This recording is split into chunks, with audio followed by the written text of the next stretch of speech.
तब जब मैंने इंस्टीट्यूट खोला है तो 4 बच्चियाँ एक साथ आके मुझे अप्रोच करती हैं, तो अब उससे ये होता है कि पहले मंथ में ही 4 आती हैं तो अगले में 4 और आ जाएंगी, तो 8 लड़कियां जब मेजॉरिटी होगी तो फिर तो गेटअप चेंज करने की ज़रूरत ही पेश नहीं आएगी। मैंने तो इसलिए चेंज किया था क्योंकि मैंने फ़र्स्ट स्टेप लिया था, इसलिए।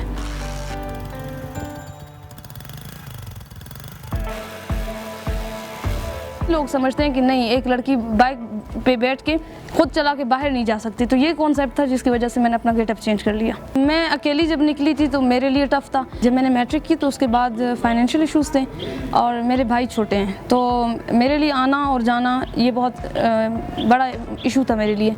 तो मैंने ख़ुद से की और उसके बाद ये था कि मैं अपनी सिस्टर्स को भी ड्रॉप करती थी, तो मेरे लिए भी ईजी हो गई और मेरी सिस्टर्स के लिए भी ईजी हो गई ये चीज़। बहुत हद तक मैंने सीख लिए, मतलब थोड़ा बहुत रहता है, ज़्यादातर सीख लिए। घर वालों ने, पेरेंट्स ने बहुत सपोर्ट किया मुझे।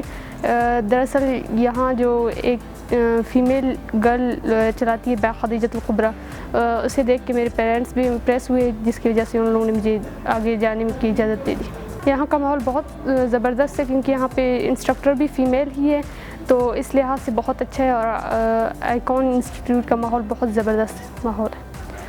दूसरे जो गर्ल्स सीख रहे हैं उनको भी बहुत ज़्यादा फ़ायदा मिल रहा है।